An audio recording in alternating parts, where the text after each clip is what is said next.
I want to go ahead and get into our next story, and that's about Ruth Bader Ginsburg.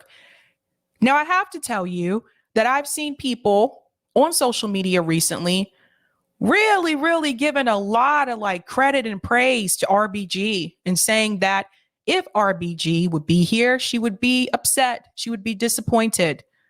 There's also the consideration that Barack Obama could have put someone in her seat if she would have stepped down, but RBG was not ready to step down. There's been a lot of praise going around about Ruth Bader Ginsburg, but I think some people are not being honest about who RBG really was, and I'm going to acknowledge that tonight.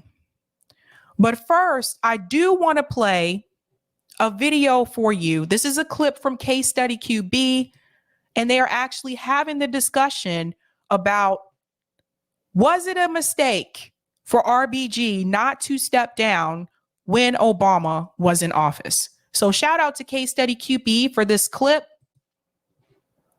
And let's go ahead and play this.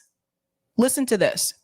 Another piece that come up, and I saw especially in liberal Twitter, a lot of, I don't know if criticism is the right word, a lot of anxiety over Ruth Bader Ginsburg's decision to stay on the bench when she was having health problems. I want to read, this is from a woman named Joan Biskupik back in the day, when she back in the day, like me, wire experience. This is from Reuters in 2014. Asked what she believed Obama might think about her future, she said, "I think you would agree with me that it's a question for my own good judgment." I remember when President Obama invited her to lunch to try to feel her out, to try to get her to step down or say something. And I remember saying to her, "Do you think he was fishing for you to say that you were going to retire?" And she said, "No, I think he was just there because he enjoyed my company and I enjoyed him." And that was that. But here's the thing. For all the people who blame this on Ruth Bader Ginsburg, and clearly her untimely death in 2020, leading to Amy Coney Barrett, was a major piece here. But think of all that came before. Think of Leonard Leo from the Federalist Society. Think of Don McGahn from the White House Counsel's Office. Think of Mitch McConnell. Think of all the pieces that were put in place dating back to the Ronald Reagan administration when he ran on this kind of agenda and started putting this in place. Hillary Clinton. I mean, just think of all the other people.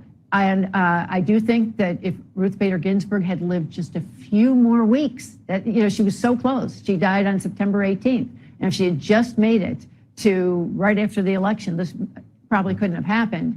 But there we have it. Yeah, and yet you do see, this is from after this the draft opinion leaked. Michelle Dauber, the Stanford law professor, she gambled. But she didn't just gamble with herself, she gambled with the rights of my daughter and my granddaughter. And unfortunately, that's her legacy. I think it's tragic. I mean, there's a lot of anxiety, as you said. There's a lot of Democrats right now just looking for answers because they are powerless right now. And, you know, another piece of this is that Republicans recognized very early on, years ago, that the key to chipping away was at the state level. And they started investing tons of money in resources into flipping state houses. They did that in 2010. We saw Tea Party conservatives really rise, and they started passing restrictions. And that's another piece of why we're here today. You know, I think they're being a little too kind about RBG. I think their language needs to be a bit harsher. Listen to this part one more time. This piece right here. A woman named Joan Biskupik back in the day, when she back in the day, like me, wire experience. This is from Reuters in 2014. Asked what she believed Obama might think about her future, she said, "I think you would agree with me that it's a question for my own good judgment." I remember when President Obama invited her to lunch to try to feel her out, to try to get her to step down or say something. And I remember saying to her, "Do you think he was fishing for you to say that you were going to retire?" And she said, "No, I think he was just there because he enjoyed my company and I enjoyed him." And that was that. But here's the thing. For all the people who blame this on Ruth Bader Ginsburg, and clearly her untimely death in 2020, leading to Amy Coney Barrett, was a major piece here. But think of all that came before. Think of Leonard Leo from the Federalist Society. Think of Don McGahn from the White House Counsel's Office. Think of Mitch McConnell. Think of all the pieces that were put in place dating back to the Ronald Reagan administration when he ran on this kind of agenda and started putting this in place. Hillary Clinton. I mean, just think of all the other people. And I do think that if Ruth Bader Ginsburg had lived just a few more weeks, that, you know, she was so close. She died on September 18th. And if she had just made it to right after the election, this probably couldn't have happened. But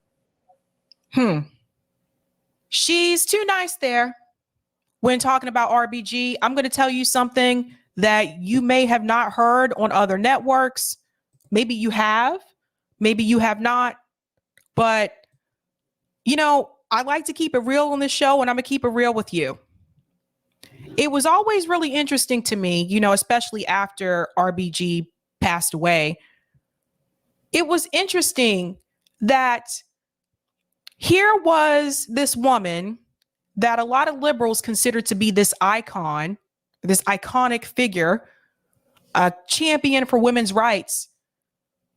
But she was also very racist. And I don't hear that mentioned much. I don't hear that mentioned a lot.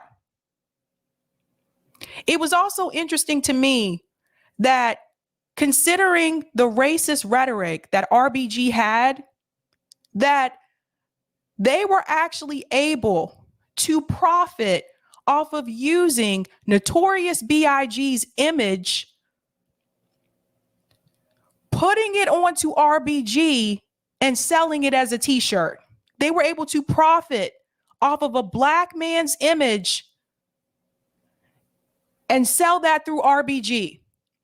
A racist, elitist, classist white woman.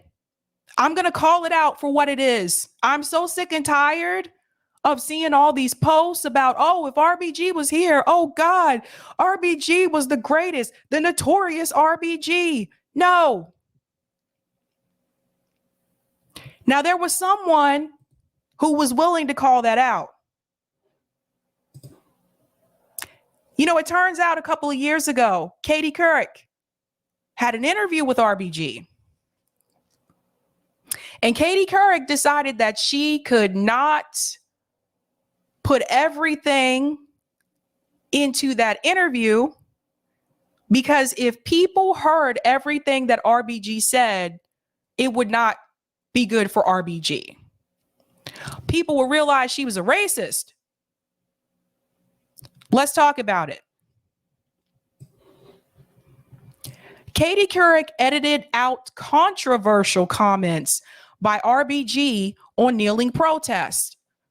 So here we go. Make this a little bit larger. Boom, boom, boom. In a new book, journalist Katie Couric reveals that she previously chose not to report the comments the late Supreme Court Justice Ruth Bader Ginsburg made about athletes kneeling during the national anthem in protest against racial injustice.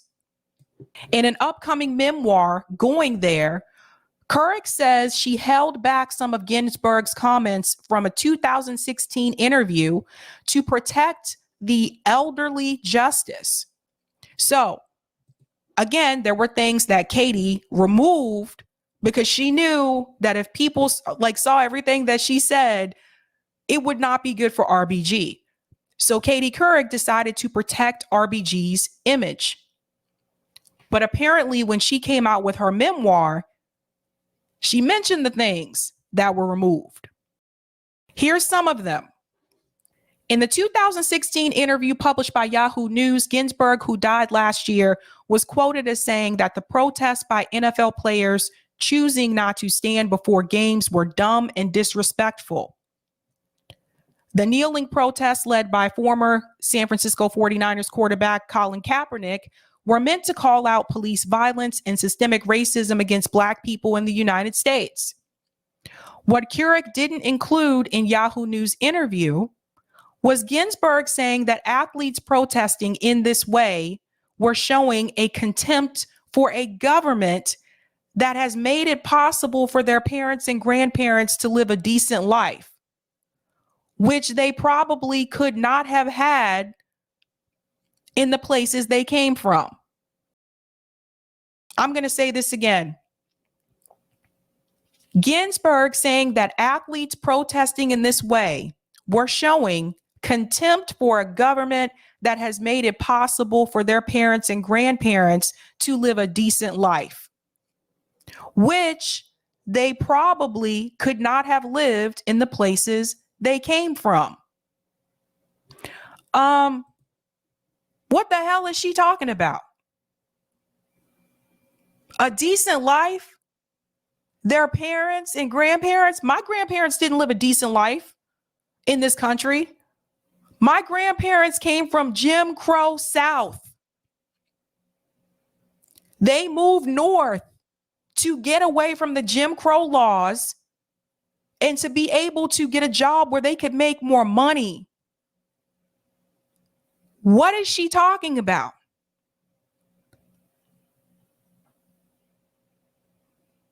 My grandparents grew up in poverty. My parents grew up in poverty. My grandparents and my parents did not live a decent life. Maybe to RBG, that's what she sees in her small, privileged little world. But I know different. Let's go back in. In her book, Couric says she held the comments back at the time because she wanted to protect Ginsburg, then 83, because she was elderly and probably didn't fully understand the question. Question that too, however, days after the 2016 interview came back, Ginsburg walked back her comments, saying in a statement that she had been barely aware of the protest or their purpose, and that her comments were inappropriately dismissive and harsh, and she should have declined to respond. That's bad too. Should have declined to respond. No, I just answered the question. Remember, she didn't walk her comments back until days after the interview came out. Then she decided to walk her comments back.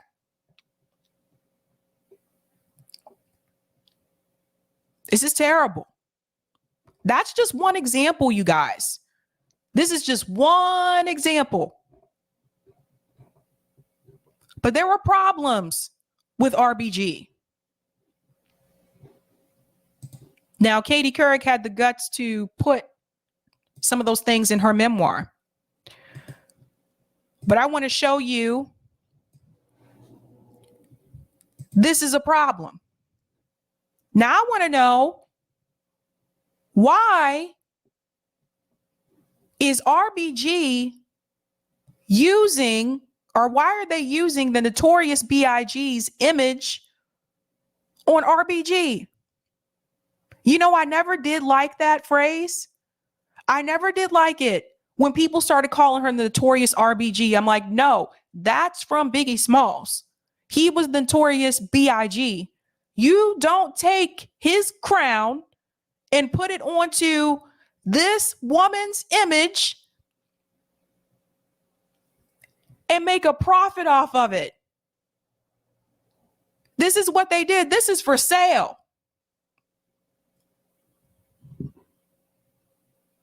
Now I'm going to show you the original. This crown, that crown that he wore, do you guys know that crown sold for $600,000 at an auction? Here's the picture. Now, this is where that image comes from. Those of us that grew up during that time, during the 90s, during hip hop, everybody knew that was Biggie's crown.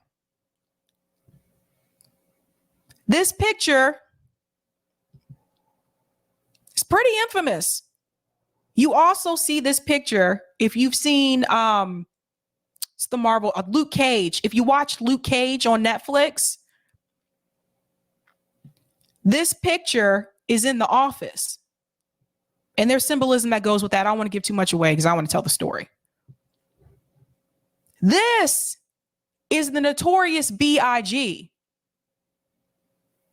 They took this and they put it on a racist white woman. Does anyone not see the problem? And they made money off of it. $23. This is not okay. And I saw people wearing these t-shirts too. It just drove me crazy. I'm like, really? Stop stealing Black culture, hip hop culture, and passing it over to racist white people. Stop.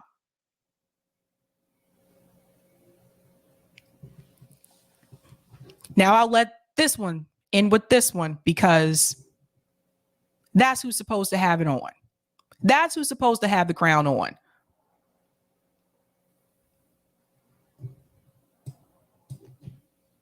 So in reference to whether or not I think that RBG should have stepped down, yeah, I think she should have stepped down.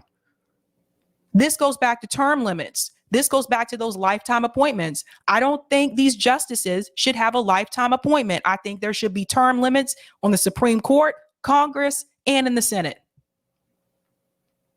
How do you get an appointment for life? Who comes up with this? Have any of you had a job where you were appointed for life? I sure as hell haven't. Have you? Now there's been more, because now some of the politicians like Susan Collins, now she's trying to say that she feels like she was tricked with her vote for Kavanaugh. Now some of the politicians are coming out and they feel like they were tricked because they were told that those justices coming in were not going to overturn Roe v. Wade. Tricked. I think Susan Collins is milquetoast. I also think she's full of shit. I think she's lying.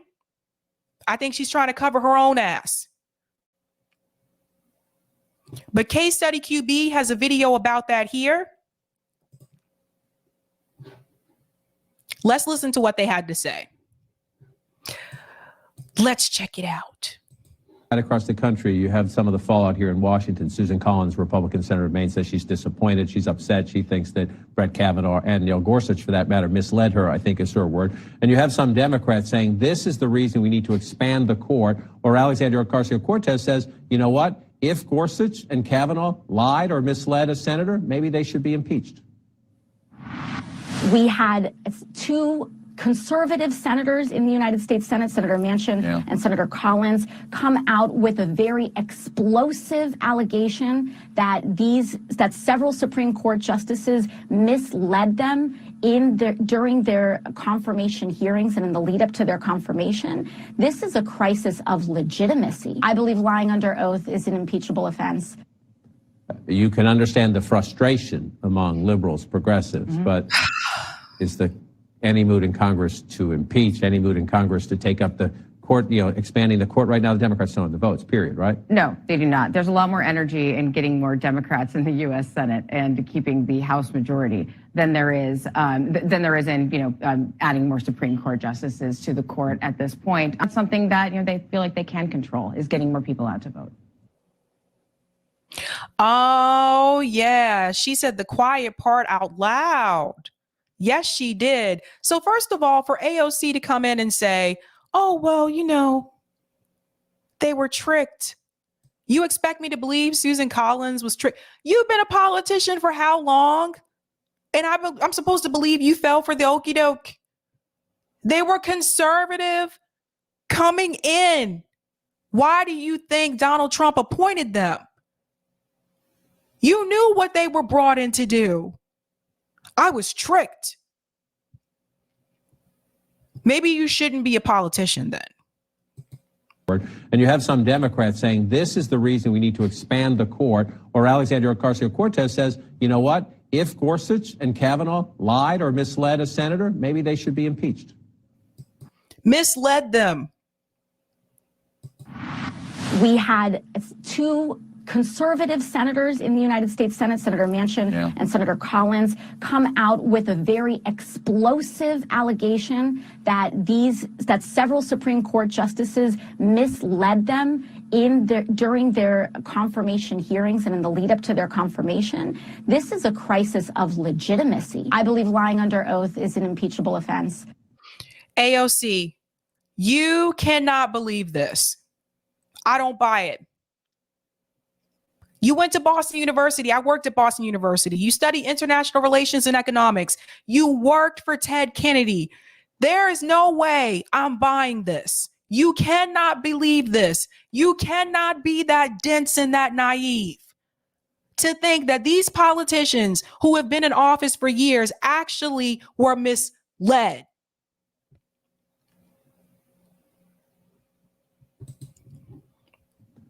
You can understand the frustration among liberals, progressives, but is there any mood in Congress to impeach, any mood in Congress to take up the court, expanding the court? Right now, the Democrats don't have the votes, period, right? No, they do not. There's a lot more energy in getting more Democrats in the U.S. Senate and keeping the House majority than there is in adding more Supreme Court justices to the. So she just let you know where the energy is at. They're not trying to add any more Supreme Court justices. That is not where their focus is. I know some of the American people are focused on that, but she's just letting you know they're not focusing on that. So nope. The court at this point on something that they feel like they can control is getting more people out to vote. Across the country. Did you catch that part at the end about what they can control? Listen to this. Listen to her one more time. Than there is in adding more Supreme Court justices to the court at this point on something that they feel like they can control is getting more people out to vote. Something that they feel like they can control is getting more people out to vote. Well. Did she not say the quiet part out loud? That's what they're focused on. That's where their focus is at. That's why they're just trying to fundraise. Let me get more people out to vote. That's it. That's all they really care about. Zainab said, so 9 people get to decide our fate. That's the scary part. So few people get to decide what happens to you. Ben C said, I'm glad Sabby is bringing up what I call the elitism of RBG. Absolutely. Can people please stop with the worship of RBG? Laura Hansen said, when you hear RNC or DNC, replace with Uniparty and see how insane your logic sounds. A kid said, Sabby, please consider how intensive and effective MSM and status quo propaganda is that most Democrat voters still believe RBG, Obama, Clinton were actually good for women. They do. It's really sad. Thanks for the super chat, Bernie. Call it out. Thank you. Angela says, and what is her defense for pulling it? Because it would make her look bad. Isn't it a journalist's job to report the facts without feelings and then to blame it on her being old? Yo, Sebastian said RBG sided with corporations. All of them, by the way, all the justices. That's why they picked them for a reason. Indy left. Only a rich white dude would come up with it. Jilly Love, Dems prime directive. Offer no solutions. Basically, they're not really trying to solve anything. Not really trying to solve anything. They are not solutions based. Now, there's something else I want to show you because I do want to give a shout out to the protesters, the people who are out there doing the damn thing. There was another protest at Judge Alito's house. And there's something I want to show you. I'm going to show you the first clip, and then there's another clip I want to show you about how liberals focus on the wrong thing. So this was outside Judge Alito's house. Let it rip. Spineless, gutless Democrats, expand the fucking court. Spineless, gutless Democrats, expand the fucking court. Spineless, gutless Democrats, expand the fucking court. Spineless, gutless Democrats, expand the fucking court. See, they're saying expand the court. Again, like I told you, that's what a lot of the people want, but that's not what the politicians in DC want. That's not what Joe Biden wants. Spineless, gutless Democrats, expand the fucking court. No privacy for us. No peace for you. No privacy for us.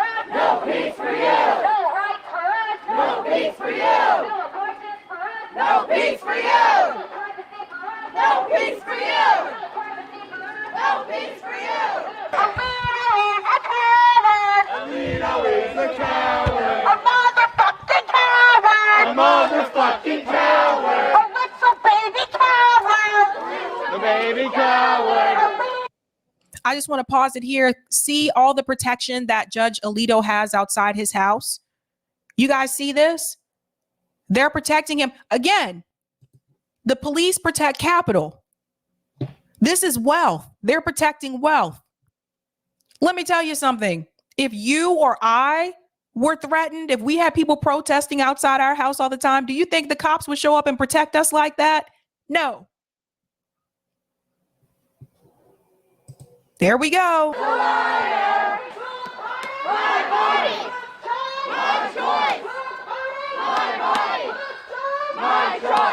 legislation don't mean shit. You can't even find the clip. Your legislation don't mean shit. You can't even find the clip. Your legislation don't mean shit. You can't even find the clip. Your legislation don't mean shit. You can't even find the clip. Alito's ruling don't mean shit.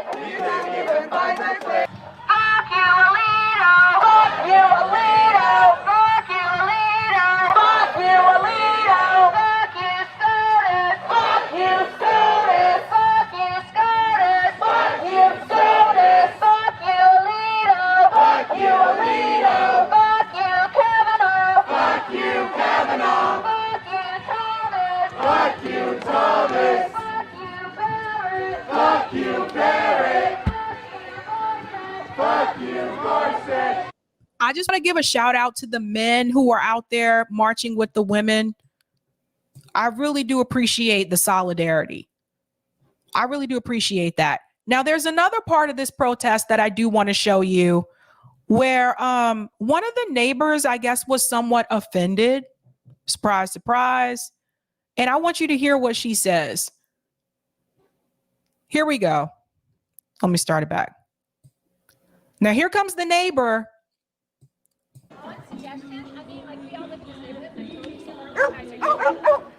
But not the F word. We have so many little kids, and it's louder on our street than it is. This is America. We still have the first. We just lost our rights, so for respect, I will say whatever the fuck I want.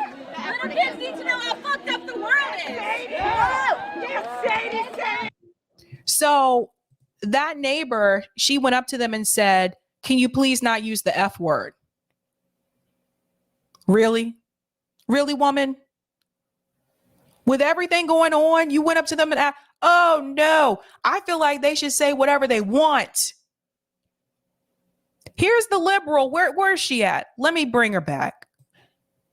Come on back. Let us all see your face. See, this is, I appreciate what you're doing. I understand what you're doing, but can you please not use that word because of the kids in the neighborhood? Look at the expression on her face. See, this is the liberal mindset. This is what I was telling you about before. Not, why didn't she, when she went out there to that crowd, why didn't she come out there with a sign herself? Why didn't she come out there with water bottles? I'm sure it's hot, bringing them water bottles, asking to help, march along with them. No, she left her comfy house to go out there to ask protesters not to use the F word. That's bothersome. That's troublesome to her. It's too vulgar. But I would argue the fact that those women, a lot of women in the United States just lost their rights, I would say that that is probably the most vulgar thing. That should be your main concern, not them using the F word. There's kids in the neighborhood. Can you please not use the F word? Please. You think your kids haven't heard that word at school? Look at her, look at her, look at this. It just, come on. It's obvious this is a wealthy neighborhood. Watch her. She focusing on the wrong thing. Lost our rights, so for respect, I will say whatever the fuck I want. Little kids need to know how fucked up the world is. Fuck all fascists! Fuck all fascists! Alito is a fascist! Alito is a fascist! Alito is a fascist! Alito is a fascist! Alito is a fascist!